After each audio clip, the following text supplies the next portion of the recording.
কারখানায় কাজ করা সামান্য এক শ্রমিকের ছেলের খেলা দেখে তাকে কিনে নেয় স্থানীয় এক ক্লাব। বাচ্চা ছেলেটির বয়স তখন মাত্র 5।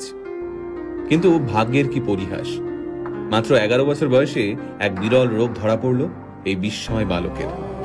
পরিস্থিতি এমন হলো যে চিকিৎসা শুরু না হলে বাচ্চাটির প্রাণ সংশয় হতে পারে। সেই চিকিৎসার জন্য মাসে 75,000 টাকা প্রয়োজন।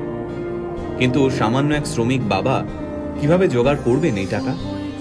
স্থানীয় যে ক্লাবে ছেলেটি খেলতো তারাও এই বিপুল পরিমাণ টাকা দিতে অস্বীকার করল। খেলা তো দূর, একটা সময় যার বেঁচে থাকা নিয়ে সংশয় দেখা গিয়েছিল, আজ সেই ছেলেটাই এই পৃথিবীর সর্বকালের সেরা একজন ফুটবলার। হ্যাঁ, ঠিকই ধরেছেন। আজকের ভিডিওতে আমরা কথা বলবো লিওনেল মেসিকে নিয়ে। 1987 সালে আর্জেন্টিনার রোজারিওতে জন্ম হয় মেসির। বাবা কাজ করতেন স্টিল ফ্যাক্টরিতে, মা ছিলেন সাফাই কর্মী। হাঁটতে শেখার আগেই ফুটবল নিয়ে কসরত করা শিখে যায় ছোট্ট মেসি। পায়ে বল নিয়ে যেন জাদু দেখাতে পারত ছোট্ট ছেলেটা।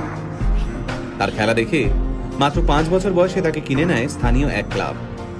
ছোট্ট মেসির খেলা দেখতে দূর দূরান্ত থেকে মাঠে ভিড় জমাতো দর্শকরা। তাই মাত্র 5 বছর বয়সী মেসির খবর ছড়িয়ে পড়ে আর্জেন্টিনা থেকে স্পেনে। পরিবারের মুখে দুবেলা খাবার তুলে দিতে প্রতিদিন মাথার ঘাম পায়ে ফেলতে হতো মেসির বাবাকে। ছেলের প্রতিভা দেখে নিশ্চিন্ত হন মেসির বাবা। ভেবেছিলেন কষ্টের দিন শেষ হতে চলেছে। সবকিছুই ঠিকঠাক চলছিল। সবাই জানতো মেসি ইউরোপের বড় কোনো ক্লাবে খেলবেই। তারপর মেসির যখন বয়স মাত্র 11, তখন ধরা পড়ল এক বিরল রোগ, গ্রোথ হরমোন ডেফিসিয়েন্সি। এই রোগের কারণে বাচ্চার বৃদ্ধি কমে যায়, সাথে বেড়ে যায় ওজন। এই রোগের চিকিৎসা করাতে প্রতিদিন মেসির পায়ে 2টো ইঞ্জেকশন দেওয়া হতো। এই চিকিৎসা করতে মাসে খরচ হতো প্রায় 75,000 টাকা। মেসির পরিবারের পক্ষে এই বিপুল পরিমাণ টাকা দেওয়া অসম্ভব হয়ে দাঁড়ায়। আর ওই সময় মেসির ক্লাব এই বিপুল টাকা দিতে অস্বীকার করে। চিকিৎসার খরচ জোগাতে বিভিন্ন ক্লাবের দরজায় দরজায় ঘুরতে থাকেন মেসির বাবা। কিন্তু মাত্র 11 বছরের একটা বাচ্চার জন্য প্রত্যেকটা ক্লাব এই বিপুল পরিমাণ টাকা দিতে অস্বীকার করে।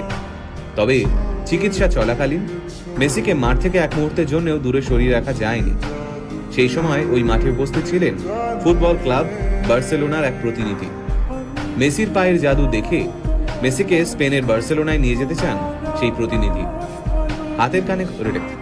হাতের কাছে কোনো কাগজ না থাকার কারণে একটা ন্যাপকিনেই কন্ট্রাক্ট লেখা হয়। তাতে সই করেন মেসির বাবা। সেই বহুমূল্য ন্যাপকিন এখনো মেসির কাছে রয়েছে। তারপরের ইতিহাস আমরা সবাই জানি। বার্সেলোনায় ইতিহাস তৈরি করেন তিনি। বিশ্বের